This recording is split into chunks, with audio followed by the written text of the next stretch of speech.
and welcome to the AIM Sisters podcast.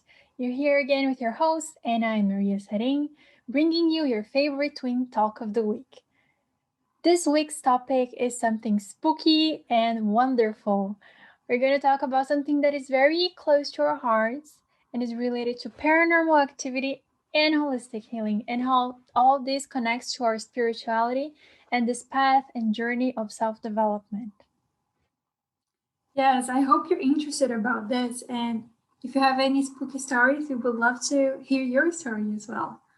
I think we can start talking about some paranormal activities that we've experienced when we were children. What do you think? And that's going to be great because it's kind of a ghost story. I don't know if you guys are interested in that, but we love those things. Okay, you can go ahead. As long as they're not scary, because I think in our case, we never really had a very scary experience. It was not like an evil spirit or anything, I believe. But when we were children, we were quite sensitive to energies and to things, and we were quite we had a quite open channel, I'd say. Yeah. So I remember when I was a child, I used to see a woman in my room, specifically in my room, and she usually was standing by the window, and we could just see her back. She had a long hair, wavy long hair, wearing a dress, and she was always looking, like facing the window, and we never really saw her face. Until one day, only one day, she turned and she looked at me, and she had this red eyes. But I don't know, as a child, nobody had really spoken to me anything about ghosts or having any, supernatural experience. So for me, it was kind of normal. I just recognized her presence there. I wasn't feeling scared or anything. But I knew I shouldn't get too close to her. Just leave her there and everything would be okay. And the funny part of that story is that my sister, she also saw the same person. And we didn't talk about seeing this ghost or this apparition, anything you want to call, until we were a little older. So by the time we saw that spirit, we didn't say to each other. So it was not like just my imagination, because she also saw the same person. She had the same experience, I'd say. Yeah, because I think we were about 6 years old or 7 maximum, and we both saw the same person in the same spot, and we always had the same feeling, like we shouldn't interact with her. Even we just acknowledge her existence and respect her space, so to speak. And years later, I shared with you, like, you know what? Like, actually, I used to see this ghost spirit in your room. And it was like, oh, I can't believe I used to see her as well. So I think this was like the first paranormal experience we had. And that was like a confirmation for both of us that we actually saw the spirit, because it wasn't just like me describing exactly the same person, and all the characteristics matched so well. So we gotta be like, oh my gosh, is it really possible to see ghosts? Because as my sister was saying, we grew up in a very like Catholic environment, because our grandmother in my father's side of the family, she's Portuguese, and she was very like, you need to go to church, you need to pray every day, and all those things. So no one really talked about anything supernatural, but we always had this deep interest in all those things. Although my father had some stories about witches. You remember? Oh yeah, the witches one. Yeah, it was like grandpa's. Yeah, I think so. His grandfather back in Portugal, right? Portugal, I think. I think so. He used to see witches making their rituals, like a coven. Like in a coven, yeah. Party, no, ritual.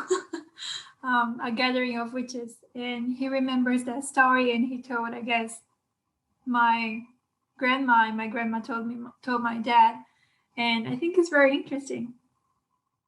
It is. Also the story of the ball of fire, remember? Yeah, but I don't know Like if a I would spirit guiding. because this ball of fire in the cemetery actually has a scientific explanation for that.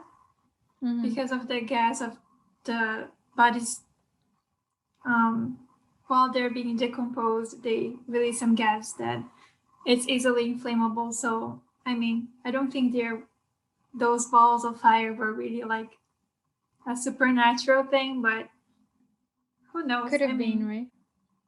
what is a supernatural, metaphysical, and what is real? You know, everything is together. I think everything is real.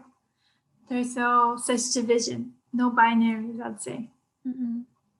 The division is really what you decide to believe and what kind of dimension you decide to tap in, because you can see as much as your mind allows you, and that's it, I feel. We would also like to say that growing up, like as children, we had a very imaginative childhood. We used to go like, people would just say like, oh, they were very creative and this and that, but honestly I feel we really kind of lived in a different dimension, because we Sometimes. believed in, yeah, we believed in fairies and elementals and gnomes, and uh, we knew that existed good and bad in this world. We didn't, it was kind of this inner knowledge, like there are good forces and bad forces in this planet and in the universe actually. And the funny part is that no one really told us about any of those things, so I wonder how we came up with that. And I like guess it was just like also, an inner knowing.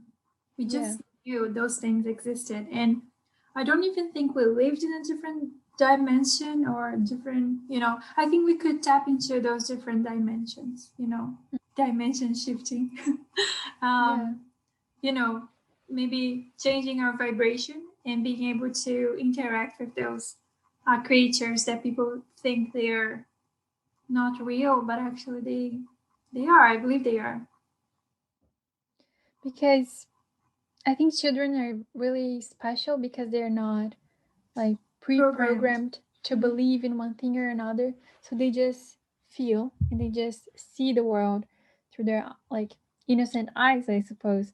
And we were mentioning that it was only when people start telling us like, oh, this is imagination, like the fairies you talk about, they're not real, or I don't know, the ghost you saw is not real, and all those things, we learned that to fit in with other kids, fit in school, in society in general, we had to kind of block those gifts and block all the opening we had to supernatural experiences, because they were not allowed, they were not welcomed in this rational world we live in.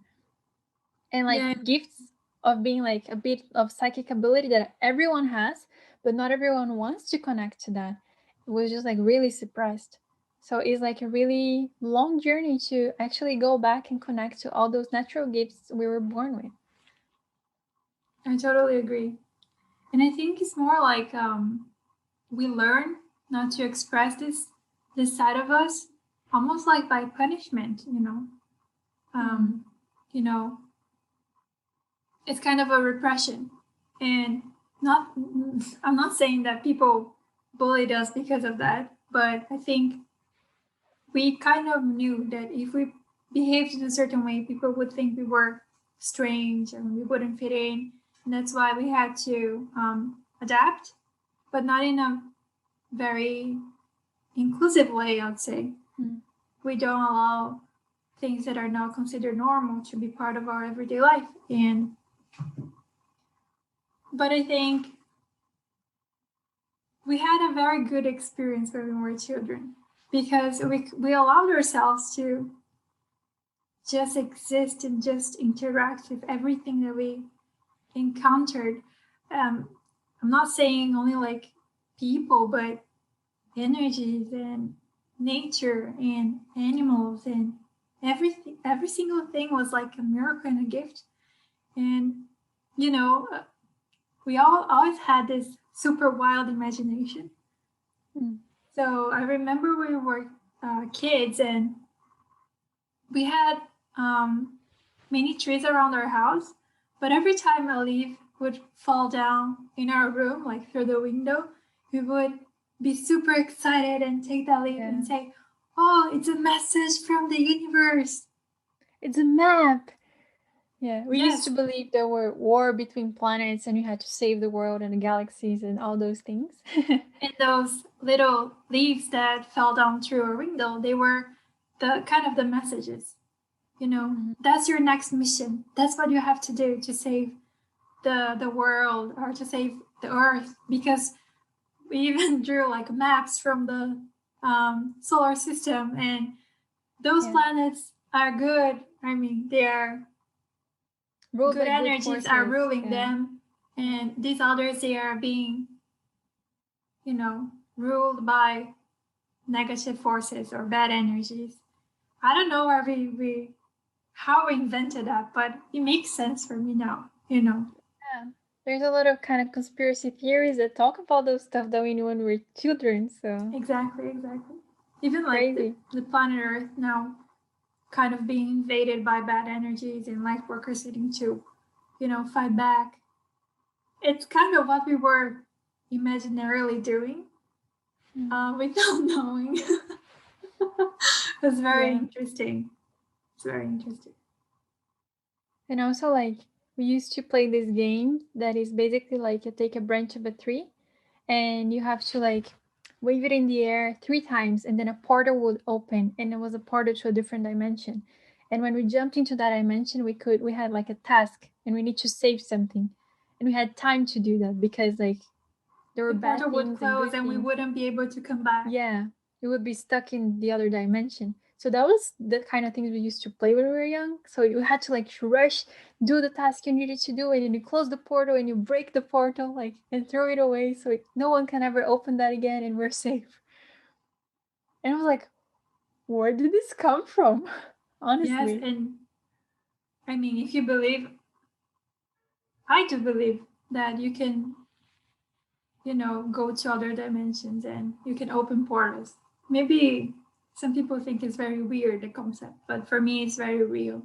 And, how on earth we both could see the same things? We would interact with beings, with creatures, with monsters, and everything as if it was like in front of us.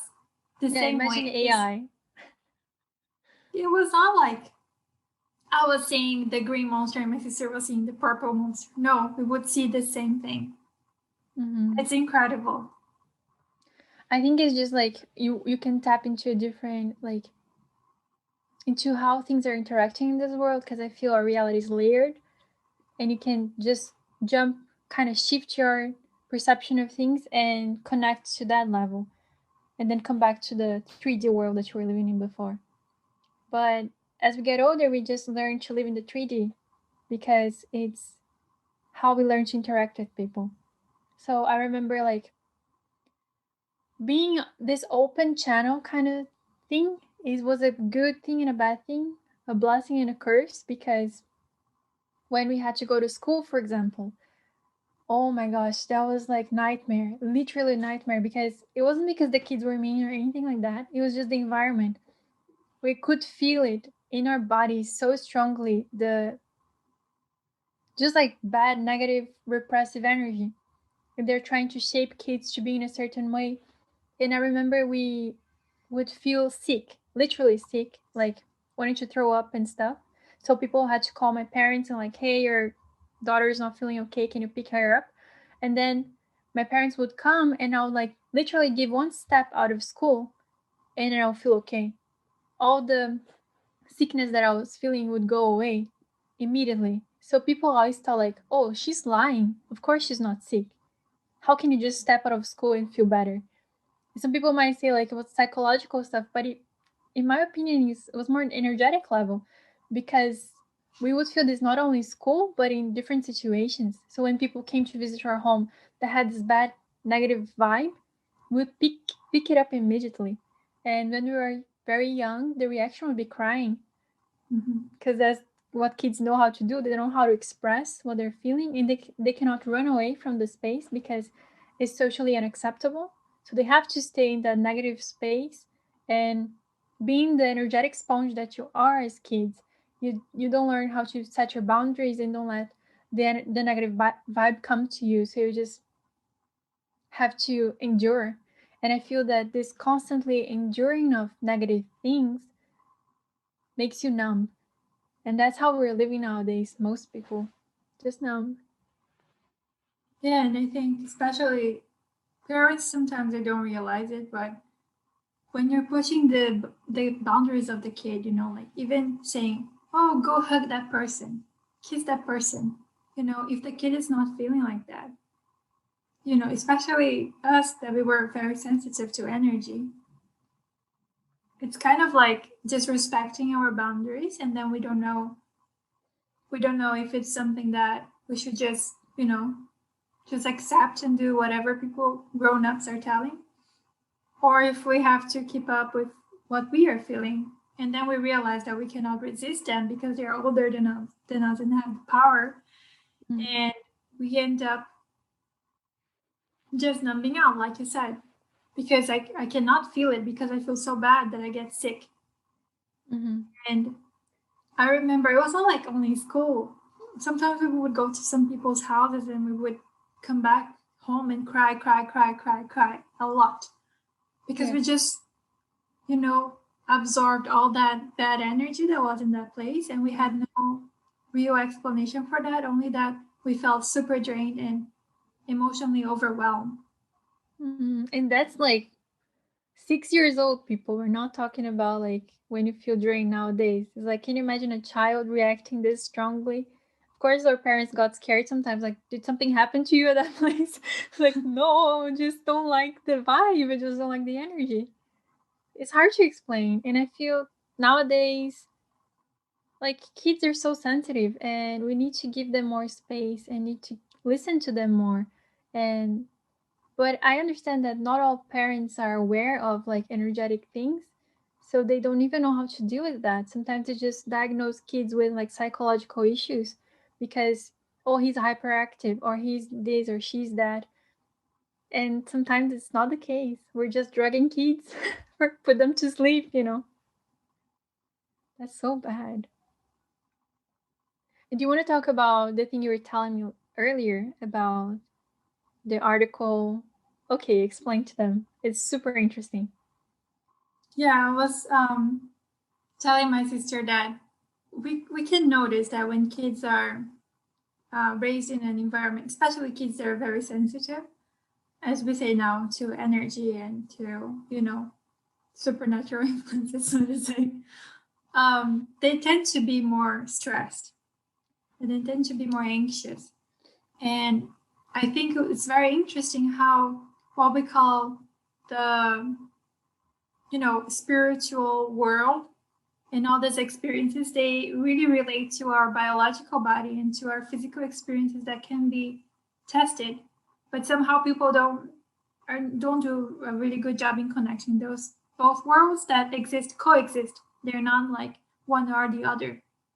So, like I saw a very interesting study when I was having a class about maternal and child health, and they were saying that children that they have ACEs, which is like adverse childhood experiences, they tend to have social emotional skill deficits and also developmental delay risks. And I mean, numbing out and all that, it's like a social emotional skill that you didn't really learn. And sometimes you can be too anxious or like socially anxious. You cannot really deal with situations. And also, um, there was a study with rats that showed that, cortisol is a stress hormone. And usually, most people, when they wake up, they have a peak of cortisol, and then the cortisol levels go down, and the person feels fine. But for kids who have suffered some bad experiences during childhood, like neglection or violence, or one of the parents had a mental disorder or anything, sometimes it happens that their cortisol levels continue to be high all the time, which I think it was our case because our cortisol level is always high. Yeah. And cortisol, when they're high all the time, it damages your brain actually. And in this rat study that I saw, it was showing that there was one rat that was very nurturing, and this rat would lick its offspring. So the offspring turned out to be also very nurturing mothers when they had their offspring. And the other one, the mother was neglecting them and not licking them. And the rest turned out to be anxious and stressed. And they also had this behavior of not being nurturing to their offspring. And the interesting thing is that it is not genetic. You know, if your mom is non nurturing, you're going to be non nurturing. It's not in your genes, it's actually epigenetics. So it matters who raised you, not who is your mom. Because epigenetics is just like a gene expression because of your environment. So it means that if you're raised in an environment that gives you a lot of care, probably you're going to be a normal child. Your cortisol levels are going to be okay. You're not going to be more prone to depression, anxiety, and all that. On the other hand, if you, like most people, have experienced some kind of trauma or had some challenges during your childhood, even though we were very privileged compared to some people, we also had some aces, you know. But I think it's also important to explain that those traumas, they don't need to be huge things. Usually they are normalized by our society because usually we have parents that have to go to work, they don't have time to spend with children. So sometimes we internalize that as neglect just when our parents are not there because they need to work. So you might feel this disconnection, or when kids they cannot like have this bonding time with the mom or with the dad or the caretaker. They just need some kind of parental figure or caring figure in their lives to and like household dysfunction. What is household dysfunction? Many things can be a household dysfunction. If your parents get divorced, if your parents have depression, if you have only one parent, it can be also a dysfunction, and the person has to work and also take care of the kids. So I think most people have faced some kind of ACE, the adverse childhood experience, and most of us are prone to that. The good thing is that actually, because the cortisol level that I was talking about is a modification of your expression of your genes, you can turn this back. They can go back to normal. But that's great news. Yeah, it takes effort. And there are some drugs that do that, but no one wants to have injections of drugs in their brains, right? Oh my gosh, no. Thank you. So, yeah. I remember I got to know that I had a high cortisol level when we became vegetarians and sometimes vegan for since we were very young. So our parents they used to take us to nutritionists and just to make like general medical examination to see if all the levels of blood tests and stuff were okay. And the cortisol level appeared super high. And the doctor was like, "What's going on with you? Like, you're so young. You're not supposed to have this level of stress at this young age." And I was like, "I don't know." And apparently, I always had a very high level of cortisol. And even not traditional biomedicine, but we used to go to this acupuncture place, and the practitioner, he used to see your tongue because in Chinese medicine, you can see like what's bad in your body, what's not working properly, just seeing the tongue. And my tongue actually, usually it was very swollen or had red spots or things like that. So this is also a sign of anxiety.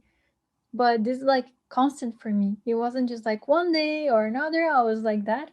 For me, it was like always. So yeah, something is wrong. But I think holistic healing and many practices we learned throughout our journey really helped us. So I think we can talk a little bit about that. So people know that they can change their cortisol levels and they can change things from their epigenetics and all that stuff. You're not ruined for life, people. We all had troubled childhoods. Yeah. I think especially for us that we recognize that we had those different experiences during our childhood, even like even seeing things and all that, it makes us even more prone to have this escapism mindset.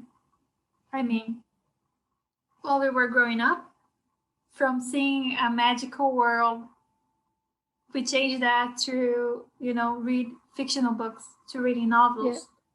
Yeah. This was our escapism, and seeing this, entering this different dimension, this different reality. But I think nowadays, in our adulthood, it's more difficult to keep up with those coping mechanisms of having to escape reality, because that's it, it's a coping mechanism. Reality seems too hard and, rough. We did something else. And I think being more aware of that, what I've done nowadays is like practicing yoga. Yoga helped me a lot to be more embodied and feel grounded, to don't stay all the time in my head and up here, but to feel down here as well. Like I have a body, which is weird for some people, but it's true for me. I think me and my sister, we spent a lot of time just thinking and studying and doing things with our heads. And we don't spend enough time, appreciating this physical body that we have. But we are incarnated for a reason. So we have to also include that in our lives. That's all kind of weird for some people, I think. I think it's important to, like, when you learn about the chakra system, that is the energetic points in your body, you learn that some people have hyperactive, like root chakra or sacral chakra, or like lower body chakras, which will make them feel more grounded, for sure.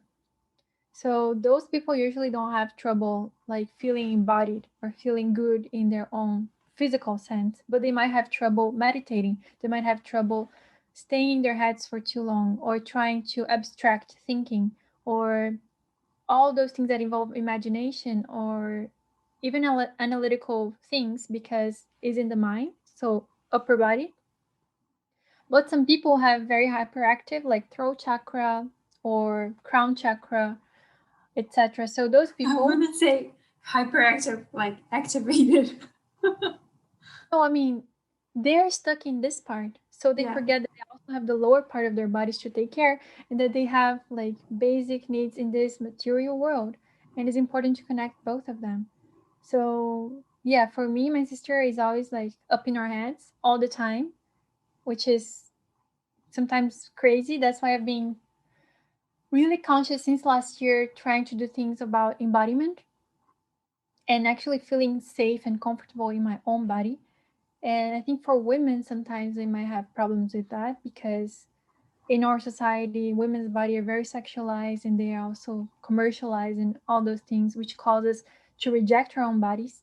Most of us, not many of us, especially if you go like, if you have a path that caused you trauma in relation to that, or if you're really like studying all the time and you don't feel comfortable coming back to see who you really are, and you're more comfortable with your ideas and your thoughts. And also this feeling of separation that we have, that we think like, oh, intellectual is better or more valuable or precious than the physical aspects of life. And it's like really coming back and finding balance in all those things.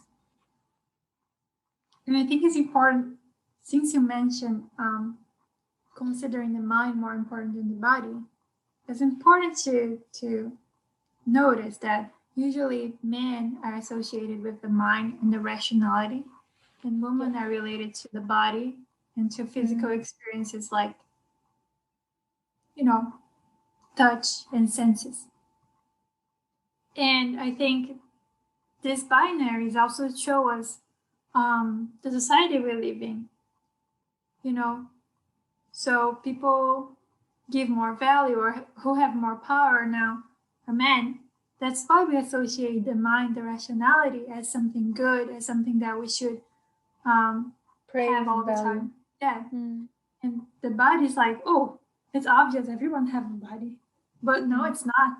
I mean, especially for us, we have been actively trying to be embodied and to embrace our feminine side because our energy, masculine energy, was um, overpowering our feminine energy for a while.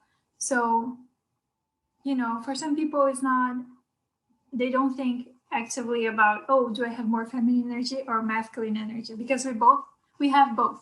Everyone has both. But for us, it came to a point that was like obvious that we had a lot of masculine energy, the way we thought, the way we behaved, and it needed to be balanced out. So we would feel, we would even have a better health, like physical health. Because I think some of the problems that I had with my hormones are related to that as well, energetically. Everything is related. So I think that's why the path of holistic healing and spirituality has been helping us a lot. And just for you guys to know, like, actually no one really introduced us to all those practices and all those beliefs and all those things. Like we said, we came from kind of a traditional family, so no one really had any interest in that. So I think it would be a good idea for us to explain, like, from the beginning, how it all started, this journey that is like a lifetime journey. um okay, so in Brazil we have what is called faith healers, or benzedeiras. If you're listening and you're Brazilian, you know what we're talking about. So those are usually women, like middle-aged women, that practice kind of a spiritual Catholicism, because they include figures and images from Catholic Church into a spiritual practice. And it's usually helping everyone if you have like a bad, like evil eye, or something is not feeling good in your body, or if you went to the doctor, they couldn't find what's wrong with you, but you still don't feel okay. People usually go to faith healers. And our mom took us there for the first time when we were pretty young. And it was kind of a scary experience, in my opinion, because the place was dark and she was in a rush, that woman. And she was like touching us, was like, let's see what's wrong with you. And she said we kind of had an evil eye or something. Our legs were not straight, something like that. Yeah, the legs were also not straight. I don't know what she meant by that. It was not like literal, I think. Yeah. And she made us drink this holy water with a piece of coal inside. So like the bitter taste of coal, I remember very clearly. So I think that was the first non-traditional experience we had. And we didn't really care much about that because we were like 7 years old, probably. And then later on in life, I found out, like, when I was able to surf the internet. I think by that time, I was 7 years old, we were like, oh, the service will protect me. I don't care. Yeah. I don't need you in your prayers, woman. The fairies will protect me. What you're talking about? No to the fairies. Yeah. Let's see who dare like to together. Us. Well, I'm protected. It's like that. I almost had wings myself. But I think when I grew a little bit, I started to watch a lot of videos about astrology. So I found like YouTube channel of like Lada, Astrolada, and that's where I learned astrology. And nowadays I even like do my friend's birth chart and all that stuff. It's super cool. But it was like more than a decade learning about astrology, like slowly. We're not professional astrologers or anything, but we kind of have a basic knowledge and we know about the transits. And I started to make sense of my own reality and understand myself through realizing my birth chart. It's better than any personality test you're ever going to take. I guarantee. It's better than a psychologist. Yeah. You understand. I mean, I don't know if it's better, but it's another way of understanding yourself. Because just looking at the chart, you can know like your life purpose. You can know what is your style of communication, what is your style of loving, what is your style of like expressing yourself, feeling, etc. So it's great. But I think the most important thing about learning astrology for me was self-acceptance, as we talked in the last episode. Because I was like, I understand now that there are a lot of ways that people can express their feelings, that they can feel things, that they can relate to people, that they can do, all those different areas, 12 different areas in their chart. Yeah. And acknowledging that diversity is also giving me permission to be who I am and not having to be like other people who I thought were the model, so to say.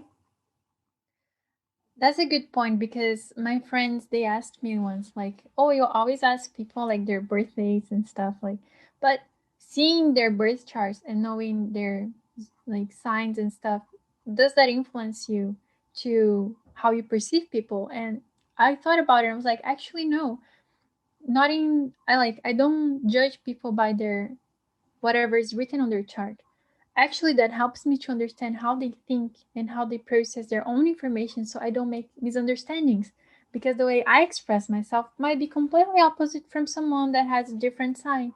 And knowing that they will express themselves in that way actually helps me to accept the way they really are and not trying to impose my own worldview into someone else. I'm What, just you're laughing laughing? because you said, "Oh, I don't judge anyone by their birth chart," and then I imagine you saying like, "Oh, you have a bad Pluto position." Oh, we have to say when they have like hard aspects, right? You don't want to lie to your friends. It's not a Life is not judgment. always easy. It's not a judgment. I'm just warning. This Saturn Pluto thing is not gonna work very well. Just warning you. Yeah, and after astrology, we got to know tarot and psychic reading. Hand in hand. Dear Carlene, she was the first one I think we got to learn about tarot reading and psychic reading. We had a reading from her. It was real amazing. And the tarot teaches so much about archetypes that we can, it's not like a literal thing, but you can really use tarot to understand your life situations, because you kind of channel your energy when you're doing a reading for yourself or other people. And I think tarot is amazing because you not only learn about the archetypes, which was something I was not aware of, but also you recognize all these different aspects of life. And like even the death card, I'm not afraid of that. It's just like a transformation. And also, I think using tarot, I started recognizing that I am also someone who is capable of doing that. And I have an intuition and I should listen to it. It's not like picking random cards. If I got this card, it has a meaning, it has a purpose. It's not random. So I think it allowed me and can allow people to trust in themselves more and trust that they're being guided and that they can receive message by themselves. Yeah. And you should follow your intuition. It's really empowering, because tarot is really about intuition indeed. Because when you get a spread of cards, that's a storyline. And the way you're going to interpret that story is really based on how you're feeling and what you know in the moment. That's why it's a different story every time. You can get the same spread for a different person, and two different people, they're going to have two different stories because they have different lives. And also, oracle cards are beautiful. You can collect them, they're super pretty. And after that, I think we found out like acupuncture and Reiki. You want to explain? Because you did the Reiki training. Yeah. I did a short Reiki training. It was really interesting. It was really nice. It is a type of Japanese energy healing. And I think most people know about it, but it's just like hand positioning over the body. You don't have to touch anyone. You can just like from a distance project your energy into them. And they have some kind of symbols that activate this energy, and then you repeat some words in your head while seeing that symbol. And then it's quite interesting because your hands, they get hot. It's I mean, my hands are really cold all the time. And when I start doing this, my hands get really warm. It's really impressive. I was really, oh my goodness, it's real. Like I have physical. The energy's coming. The energy's coming. Yeah. And you have to open your channel to the divine energy, so to say. So the Heike master, invites you for this initiation process, and they open your channel, and then you can start channeling this energy to heal other people and yourself. And the interesting part about Heike is that usually people who are very sensitive to energy, they feel very drained easily. So you think, oh, if I am projecting my energy to another person, I'm gonna feel drained because they're taking my energy. But no, actually it's the opposite. With Heike, every time you practice that, you are energizing yourself as well. You're functioning as a channel, so you can heal other people, but you're also healing yourself. So it's like recharging you. It's really amazing. I don't practice it a lot. I should practice it more and learn more about that. But short experience with Heike was really, really nice. I highly recommend to everyone. The first time I had it was together with acupuncture, and oh my gosh, that was like really amazing. It was trippy. It was like psychedelic experience, honestly. Because maybe because we're open to energy, but I remember I was lying down and he put like the stones, like first the needles for the acupuncture, and then like some gemstones on some spots in my body, and then he would place his hands to do the healing part, and it starts from the head. So when he placed his hands close to my forehead, my gosh, like my eyes were closed, but I could feel like color and shapes inside swirling around, like tripping. I was like, what's going on? I was like pink and golden and this and that, and all. I was having like this euphoric feeling, like just laying down, like all the energy coming at me. And then when he moved his hands like from the third eye place to the throat, the vision kind of faded and I could feel the energy shifting to another part of my body. But because it's not close to the brain, maybe, or close to our third eye, I couldn't feel like the whole visual experience anymore. Just like I could feel in my body. My body could tell me where the energy was entering. And that was amazing. So actually, this very strong impression just happened at the first time. Other times that I did this kind of healing, I didn't feel so trippy, but I recommend.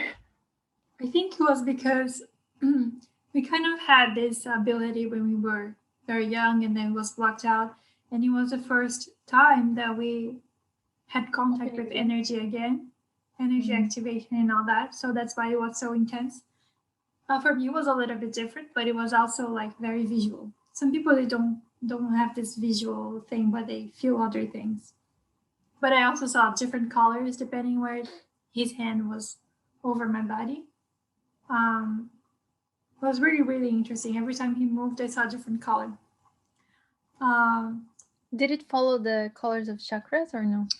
I'm not sure because at that time I didn't really know all the chakra colors, but I believe so.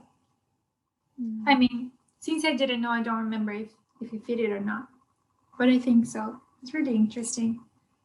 Yeah. And then because of like this color and energy projection, you can also actually see people's auras. And if you pay attention, I know some people are gonna think we're crazy, but and to this point, if you don't think we're crazy, thank you very much. Welcome to the team. No, welcome to the channel. Welcome to the team. Just one thing: if you're seeing us on YouTube and you can see your aura, please comment down below what you see, what color you see. Yeah, I'm curious. Yes.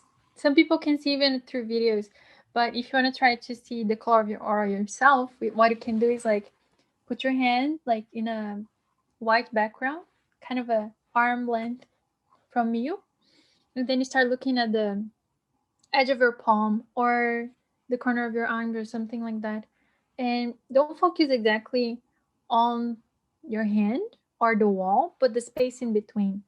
Let your eyes relax, and when And like, please don't try to blink, just like relax your eyes, and you're gonna start seeing kind of this energetic space in between that is like your energy from your body projecting outside of you. And if you pay close attention, you can start seeing colors. I saw my parents' aura color, my sisters, my own, and the color can change, and each color represents something different. I So, very remember cool it was exercise. really interesting one time that I saw the aura of a person, but it was not, I didn't try. It was not on purpose. I was having a meeting with my professor some years ago, and I was like concentrated on what he was saying, and suddenly I was kind of like feeling a little bit lightheaded, and I started seeing this blue thing around him. Oh, It's so wow. funny. I started seeing a blue light around him. I was like, am I crazy? And No. then I realized, oh, maybe it was his aura. Probably yes. I was just like, Yeah. oh, my head is so light. What's going on? I'm trying to concentrate here. And suddenly, What color is your aura? Like when you could see it? it's kind of blue last time I tried. But for me, it's not so natural. I don't know. Like, I cannot see one person and instantly say, oh, your aura is this color. Yeah, I need to pay attention as well, like concentrate. It's not so natural. Maybe with time it will improve. Um, Another interesting thing that I remember when I was young and I started listening things about spirit guides, and I was really intrigued by the concept of a spirit guide. It's like a guardian angel. If you're from like Catholic background, probably heard of it.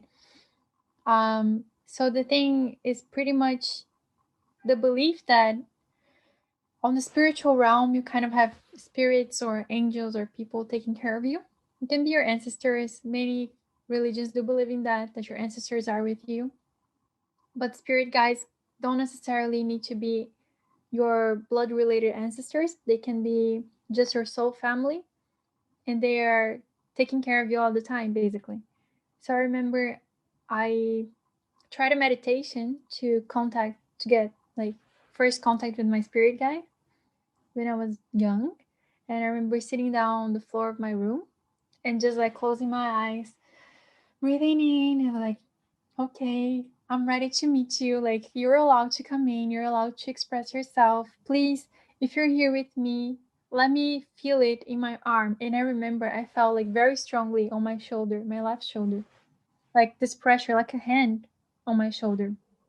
And I was like, okay. I was like, are you like a female or a male energy? And then when I thought about each one, I could, when was the right answer, I could feel in my body. And so it was like a very bodily experience, not because when we think about it spiritual, we might think, oh, a dream or I don't know, something But more I think ephemeral. your spirit guide will talk to you in a way that you will understand. Yeah, You and you know, need if you're to scared allow about it. it, probably Yeah. it won't show up. But if you need a physical sensation, then you're gonna have it. If you need visual, if you need a sign, you know, you can ask for different things. And I had, so I kind of got an idea of who my spirit guide was, or at least the main spirit guide, because I think most of us have more than one like spiritual protection. There's many spirits, more spirits than incarnated people. So you have a very powerful bodyguard on the other side taking care of us. We're never alone. And I had other experiences when I did the psychic reading and past life regression. I got a confirmation in both readings about the same spirit that was with me.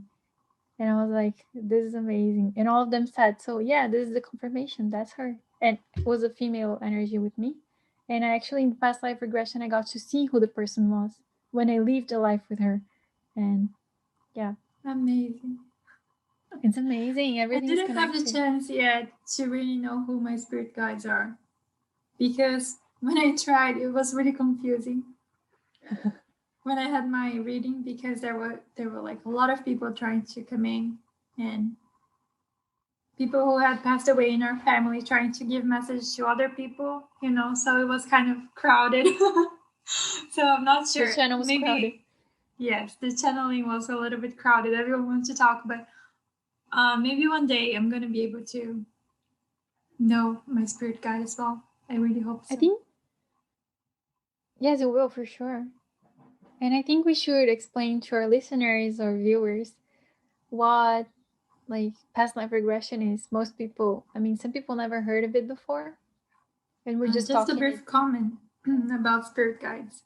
I think one very interesting thing about spirit guides is that they can change during your lifetime depending on what you need or what experience you're passing through. For example, if you're pregnant and you're gonna have a baby, maybe your spirit guide, who was like a male in a past life, can change to a very nurturing and motherly figure who can support you in this first experience as a mother, or other situations as well, which is very interesting. How you have really a support team, many spirits and souls here to guide us, because this is a challenge. It's a big challenge coming here and incarnating and Yeah, if you having all think those about earthly experiences. Yeah. we need to lower our vibration so much just to be in this physical dimension. And if it's true, and if you, I mean, some people might think we're going too far now, but hold on with us. I promise it's cool. Um, some people say like you have your higher self, right? So many people believe that when you incarnate in this world, you don't incarnate fully. Like your soul is only like a slice of your actual size of your soul. And what is in here can connect to your higher self. And actually your higher self, that is the bigger part of your soul that knows the bigger purpose and why you had to incarnate this time, why you're going through the situations and the struggles you're going through. That's the biggest level of connection you can have. That's why meditation is so good, because you actually channel that back into you and you get back in your purpose, not really trying to get external like support so much, but you can find it within yourself. And also, before we talked about embodiment, it's really important to, have space for your soul to incarnate, for your soul to be inside your body, even if it's just like a little part of your soul. You have to welcome it in. Otherwise, it's going to be like trying to stay here, but not really being able, because you're not Comfortable being a in your vessel. skin. Yes. You deserve, like me and my sister, we were talking about this, how important it is for everyone to acknowledge that they deserve to be in this planet. They deserve to be incarnated. They deserve to have a body and have this life experience. Sometimes we feel too apologetic about even existing. And this is not right. You have a soul, you have a body, you're beautiful, you deserve to be living this. And life is pretty precious. So feel comfortable in your skin. Allow yourself to be here, to occupy the space you do in this world, right? So I think we should go back to the topic we're talking, like past life regression, so people understand what you're actually referring to. Sure. Can you explain a little bit?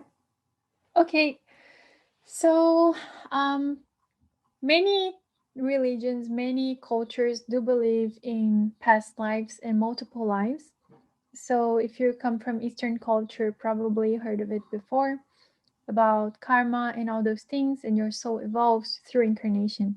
The funny thing about Western perspective of multiple lives and incarnation is that in the US at least, they remove the part that you can incarnate as an animal, which I think is funny because each culture just adapts to what fits them better, I feel. But in general, it's just this belief that your soul is eternal and this life experience is one in multiple. And each time you incarnate, because you need to learn a lesson, and you need, or you're here to help other people, but you have a mission. And past life regression is pretty much a hypnosis technique that can bring you back memories from other lives and other moments in history that you've been through. and kind of unblocking what happened. So past life regression, there is a lot like Brian Weiss and many other famous doctors. They usually are psychologists or psychiatrists that are starting to use hypnosis to treat their patients because they couldn't find the root cause of traumas or like emotional disturbances they had. Nothing that came to their minds was actually the root cause. So through hypnosis, actually some patients regressed into a different time that was not this lifetime. And they found that they had this extreme fear, for example, of water because they drowned in a past life and that's how they died. So their body and their soul still remembers the fear of drowning.